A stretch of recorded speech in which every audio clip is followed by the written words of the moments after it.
one morning, nung may sakit ako, sabi ng misis ko, oh, may libro si Vic Rodriguez. Sabi ko, okay. O di may libro siya. Good for him. Ano sabi? Kingmaker daw.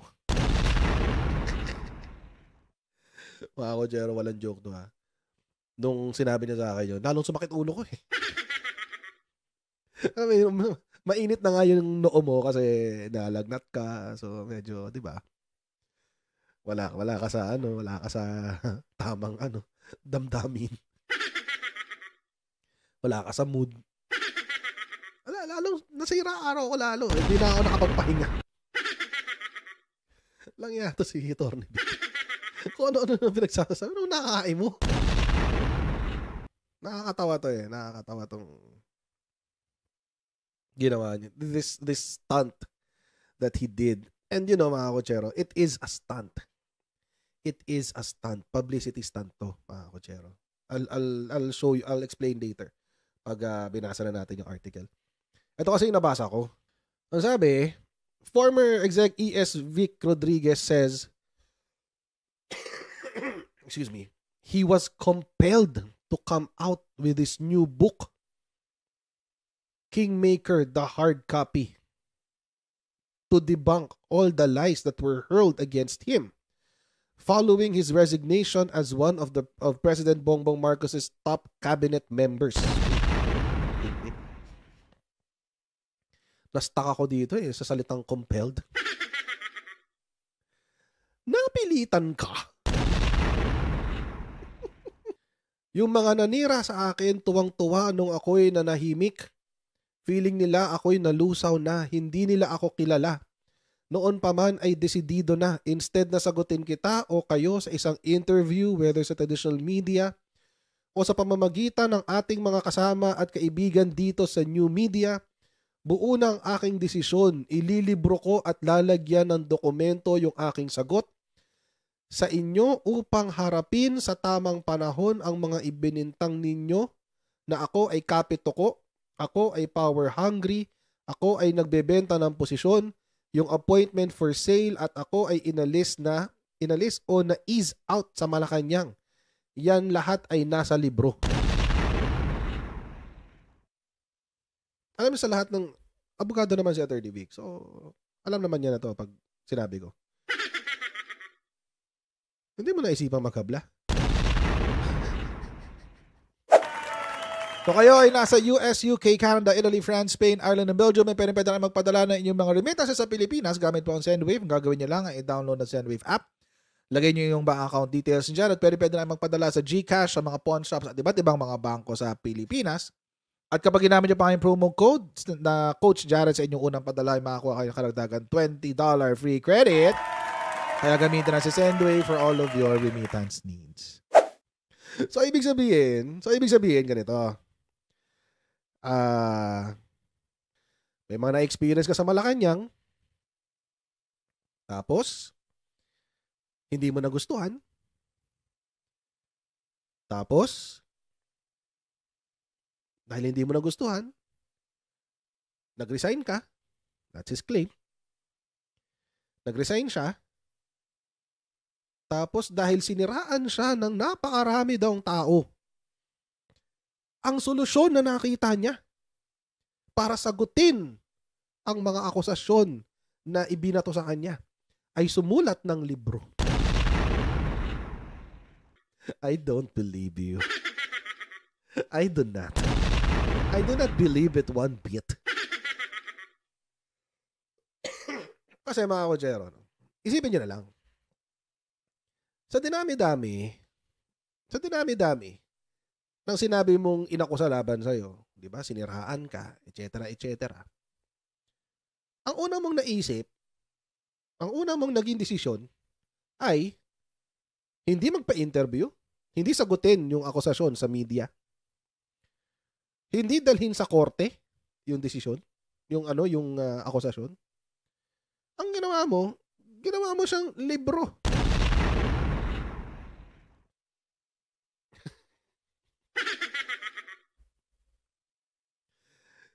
So, ibig sabihin,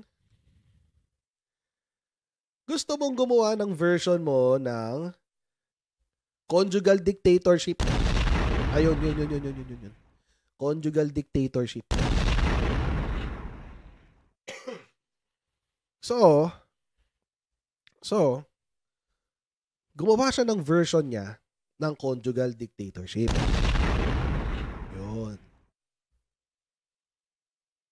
Yun. Yung Kingmaker. Yun.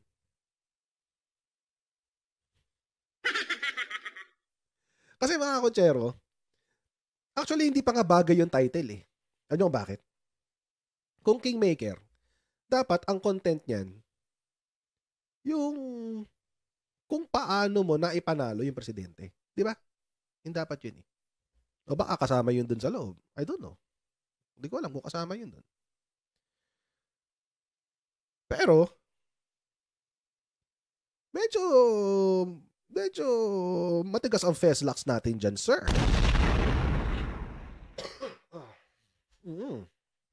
Bakit? Kasi hindi ikaw nang panalo sa Marcos. None of your campaign people made or tinrabaho nyo lang. Kayo nasa operations. Pero hindi kayo nagpanalo.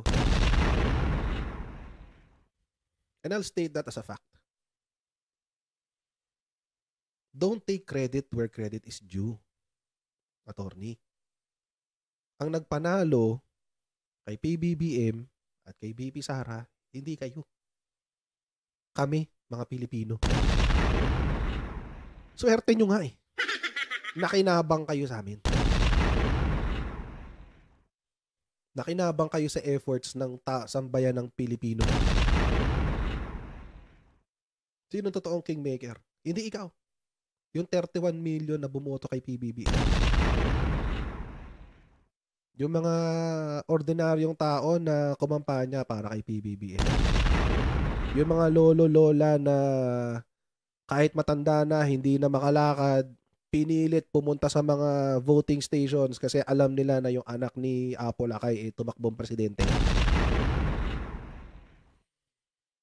Hindi kayo nagpanalo. In fact, you have one of the most disorganized campaign that I've ever seen. Hindi kayo organized. I should know. I was there. Tinake advantage nyo kami, mga vloggers. Yung 31.8 million ang totoong Kingmaker. Hindi ikaw. Hindi ikaw. You know what? Alam nyo, give credit where credit is due. Pati yung mga bumaliktad, yung mga DDS. Let's give credit where credit is due. Palit lang naman contribution nila, pero at least nag-contribute, di ba? Something is better than nothing. Di ba? Kahit di ka nalang naipanalo si Mocha Uson, at least, di ba, nakatulong sila sa boto ni PBB. You're taking away so much from the people. Ang narcissistic naman ito. Ako yung Kingmaker eh. Ako yung campaign manager niya eh. Etc. Alam niyo mga kotsero, this is the first time I've seen a campaign manager take credit for the win of the candidate.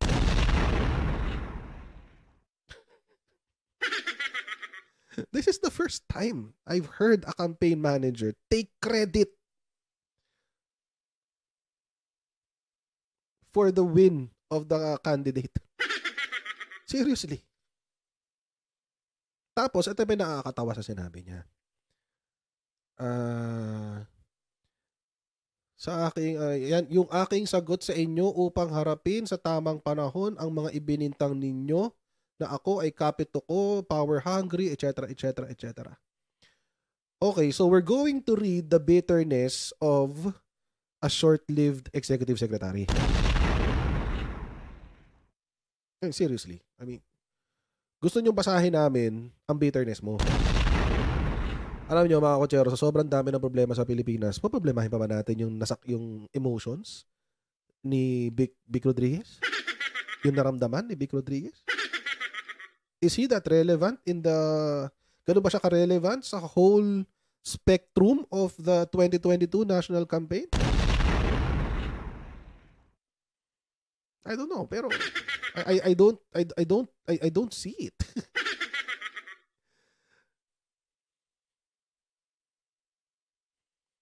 Alam nyo, mga kotsero, sa totoo talaga, magulo yung campaign. Kung gusto mong i-take yung credit doon sa gulo ng campaign, o sige, go ahead. Bibigay namin sa iyo yan. At alam ko yung mga kwento-kwento dyan sa loob, ha. Alam ko lahat yan. Wag ako.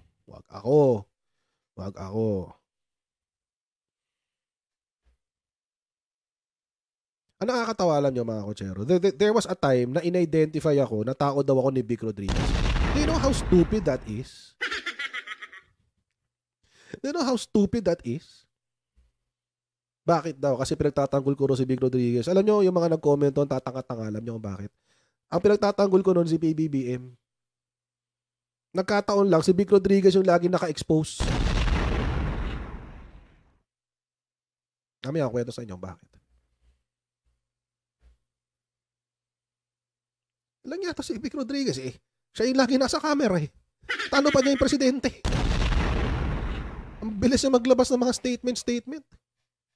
Yung mga kwento na yan, yung appointment for sale, blah blah blah. Na ano ko na yan, narinig ko na yung kwento na yan. Alam ko na yan. And I've heard both sides. I heard both sides. Side ng Malacanang at side ng mga kasama ni Vic Rodriguez. Alam ko lahat yan. Yung kapito ko, power hungry, nagbebenta ng posisyon, etc. etc. Alam ko lahat yan. Hindi ko na kailangan basahin eh. Ang gusto ko lang malaman kung is he going to take credit sa ginawa ng mga vloggers during the campaign. Yun lang gusto kong malaman. Kasi kapag siya rin na magtitake ng credit sa ginawa ng mga volunteer vloggers, volunteer. Sa effort na ginawa ng mga volunteer vloggers, ay ibang level naman ang tigas ng mukha yan. Ibang level ang tigas ng mukha yan. Yun lang gusto kong malaman actually. Natitempt akong bilhin yung libro for posterity, baka kasi mawala eh. Diba? Baka biglang bawiin in the future. Sabihin niya, hindi ko sinabi yan. Diba? Parang gusto ko magkaroon ng kopya para lang sa, for posterity. He adds, ang daming sinabi tungkol sa akin and I just have to refute it in my way. I will not let anyone define me. So, ang way niya para labanan yung mga sinabi tungkol sa kanya, through media, by the way, ito, sinabi sa kanya through media. Ang paraan niya para ma-refute yun ay sa pamamagitan ng pagsusulat ng libro. Sa bagay, ano naman siya? Siya may ari nung Saksi, di ba? Saksi ba yun? Yung tabloid. So baka gusto niya talaga yung ganun. Yung madrama. Oo, yung ma-PR. Oo. Sa media sinabi sa iyo eh, but, di ba? Ba't di mo sagutin sa media? Tapos, alam ko ang ginawa ko nung ako ay nasa Malacanang. Alam ko ang totoo and that's why I'm very, very confident. Banatan niyo ako ng banatan, laway lang ang inyong puhunan, nasa akin ang katotohanan at dating ang panahon ilalahad ko yan. O di, magkaso ka na. Nag-autobiography ka pa ng stint mo sa Malacanang. Tapos natawagin mo yung sarili mong kingmaker. Actually, doon ako hindi ako na-trigger. Pero parang napataas yung kilay ko. Paano mo tatawagin kingmaker yung sarili mo?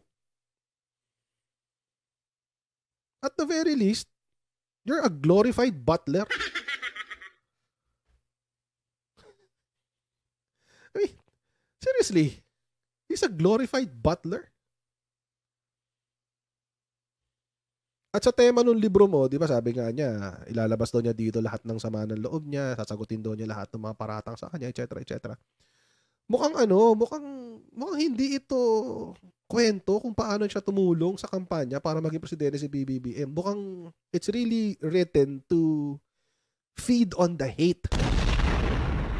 And mga kotsero, ito yung sinasabi ko sa inyo na disturb. Hindi mo nga naipanalo yung kaso ni PBBM sa Supreme Court eh. Nakailang talo ka? 4. Oh, sumuporta pa rin ang mga loyalist, no? Naniwala pa rin kami na dinaya si PBBM. Ay, talo ka. Ilang beses ka talo. Nilampasok ka sa Supreme Court.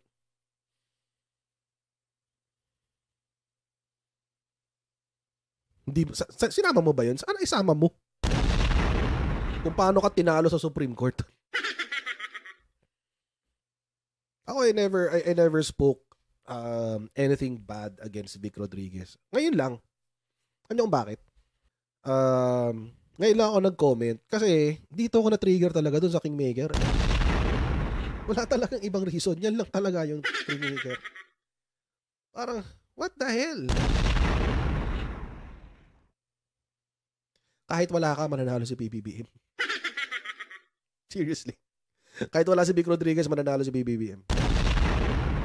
Maniwala kayo. Sa galit ng tao kay Lenny, dahil dun sa kalokohang pinagagawa niya, tapos tatakbo siyang presidente, kahit wala ka, mananalo si PBBM. Dahil nandun kami mga boboto namin siya.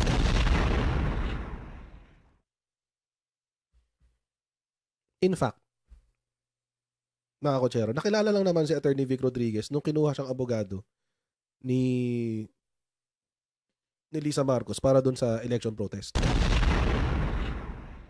Nung una si George Erwin Garcia yan, di ba? Yung kanyang unang abogado dun sa election protest. Tapos nagpalit, biglang naging Vic Rodriguez. Dun lang. That's it. So how do you call yourself a kingmaker if you were not even there to groom the king? You were not there to groom the king.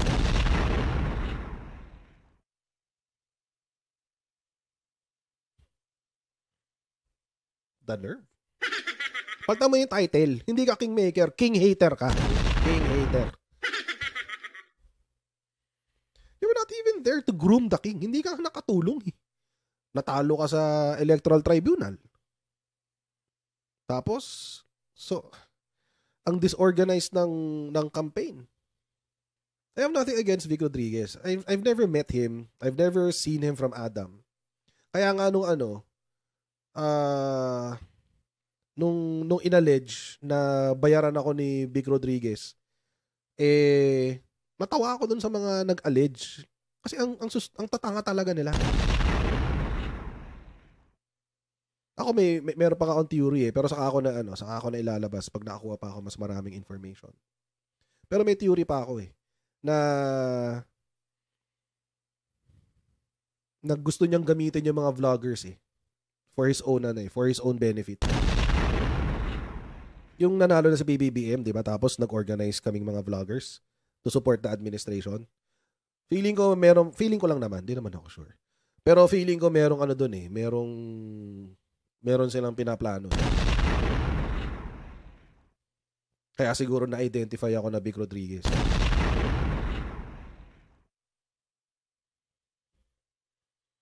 Tapos ngayon, yung mga nag-accuse sa akin na bayaran daw ako ni Vic Rodriguez, di sila na magkakasama ngayon. What can I do? Sabi niya, di ba nga Coach Jarrett, yung mga appointment papers ng mga in-appoint ni PBBM sobrang delayed as in 1 month yung process. Correct. Tinapik namin, actually tinapik ko yan tapos tinapik din yata ni Sangkay. Tinapik namin yan. Sinabi ko sa kanya yan, ang bagal gumalaw ni Vic Rodriguez. Imagine, 1 month into the administration, hindi pa puno yung yung team mo. Naka-1 buwan ka na. Ako hindi ko alam yung bayaran Hindi ko alam. Well, let me change that statement. Hindi ko alam the truth or falsity nung appointment for sale. Hindi ko alam ang truth or falsity niyan. Pero naririnig ko na yan before. So ako, I cannot allege. Hindi ko masasabi na, oo, si Vic Rodriguez ginawa. No, I can't. Kasi, hindi ko alam eh. I have no information to back it up.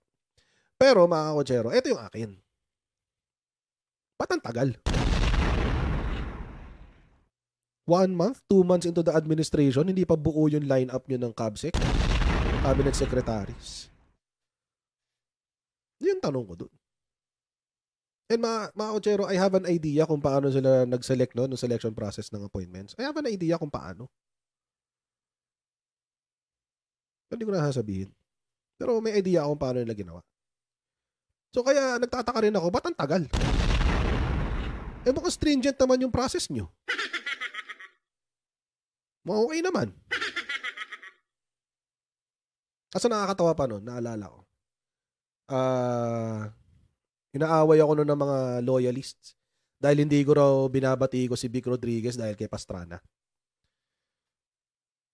Tapos sabi daw ni TP, in-expose na raw ni TP, na corrupt daw, ganyan-ganyan. Baka raw kasi bayaran ako ni Vic, kaya hindi ko inaano, ganyan-ganyan. Ang sagot ko doon, wala akong ebidensya. Bigyan nyo akong papeles. Sana binigyan nyo akong papeles. Diba? Wala akong papeles eh. Paano ko babatigusin? Paano ko agree? O paano ako susuporta sa inyo? Wala akong papeles. Kailangan ba paniwalaan ko lahat ng sinasabi ni TP? PBBM nga eh. Kino-question ko pa yung mga sinasabi niya at ginagawa eh. Si TP pa.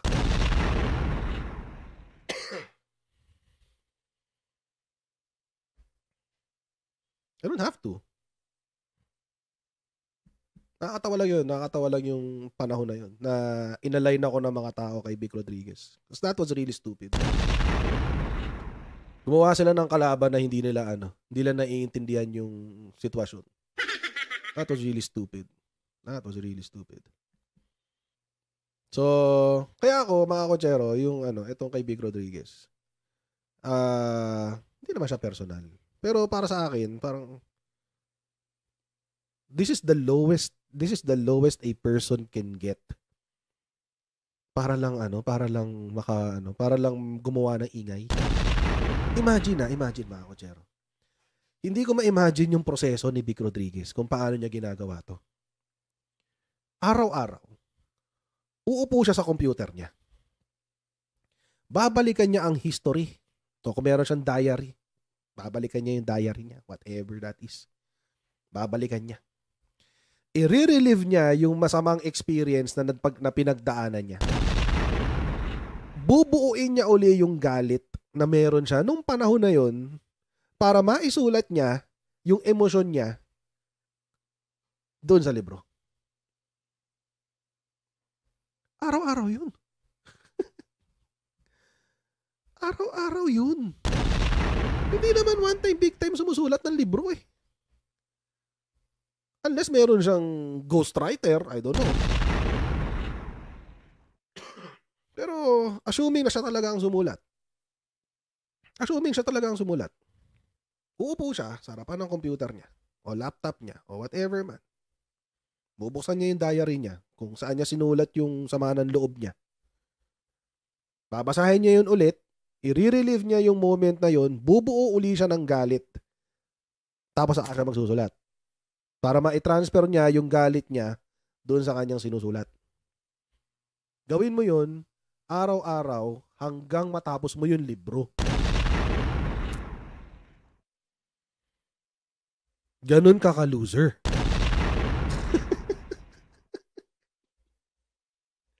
Seriously. Ganun ka-loser. And abogado siya. Nanginginig-nginig pa. Gigisalga ako dyan sa na yan eh. Sulat-sulat gano'n. Yan si ganito gano'n. Gano'n. You do that every day. Araw-araw mong gagawin yun. Hanggang makabuo ka ng libro. Imagine, naglalaga ka ng ganong klaseng galit araw-araw. Ang loser mo. Tapos yung mga tao sa paligid mo, nagmo-move on na. Tapos, 3 years later, Maglalabas ka ng libro, sasabihin mo sa amin, oh, ito yung katotohanan na nangyari sa Malacanang. Ang nakasulat dito ay ang kabiteran ko. Ha? Ha? Ha? Hindi ko gets. Hindi ko gets. And you expect us na bili namin yan? For how much? 1.5? 1.6? Babasahin namin yung galit mo for 1,600 pesos? Ako pinag-isipan ko eh. Meron dong mas murang version, yung paperback, 600 pesos daw. Pinag-isipan ko kung bibili ako. Para na malaman ko kung ano nakasulat, di ba? Baka naman kasi may points, di ba? Let's give him the benefit of the doubt pa rin. Pero naman. Sana naman. Sana hindi lang yung puro kabiteran, di ba? Sana. Kasi, kung gano'n, mga kotsero, tabloid na tabloid eh. Tabloid na tabloid, mga kotsero. Di ba ganyan sa tabloid? Walang laman. Anyway. In this world, when everyone can self-publish, di ba? I mean, hindi ko alam kung ano yung mga gusto niyang i-address. Kasi obviously, I haven't read the book. Parang parang tell-all yung gusto niyang palabasin dun sa libro niya eh. Parang tell-all, something. Meron siguro PDF copy niyan, yung master copy, yung ibibigay mo sa publisher. Yun. Meron siguro yun. Or yung original na file niya. But, I mean, I want to give it again the benefit of the doubt. I mean, siguro valid din naman yung galit ni Vic Rodriguez, pero parang OA. Diba? At saka pointless yung balik mo. Pointless yung balik. Wala siyang dating. Unlike kapag nag-file ka ng kaso, mararamdaman mo yung balik. Diba? I mean, ako hindi ko ma-imagine yun, yung araw-araw ang galit. Every day, you're stewing your hatred in you. Tapos, i-relieve mo yun araw-araw kasi kailangan mong isulat sa computer. Hindi ko kaya yun. I mean, I have enough problems. Ang dami ko ng problema. Isipin ko pa yung problema mo. Diba? Nakakatawa eh. I mean, sinasabi nilang lahat, ang dami ng problema ng Pilipinas, ganyan. O, edi mag-contribute kayo. Sa'yo maisug kayo na maisug, wala kayo na o-contribute, edi mag-contribute kayo.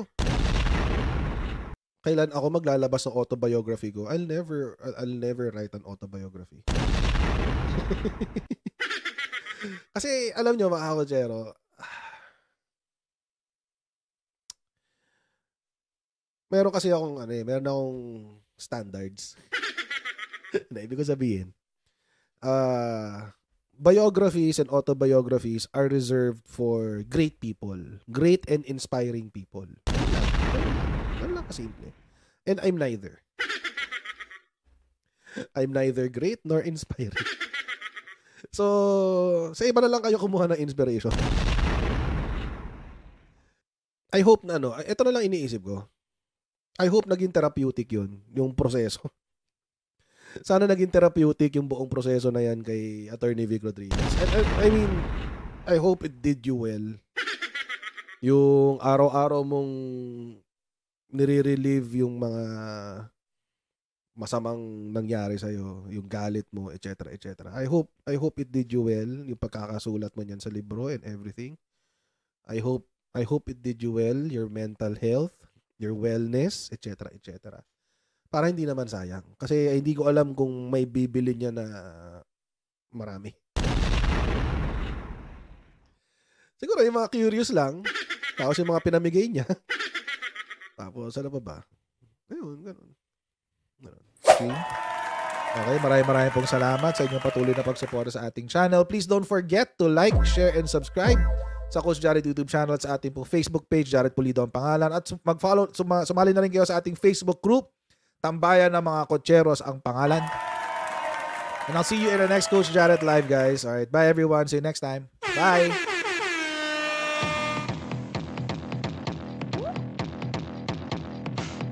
Pag ganun, huwag natin gawing tanga mga Pilipino. Mas maganda kasi nasa lugar ka ng tama kaysa yung pinipilit mo yung pagkakamali.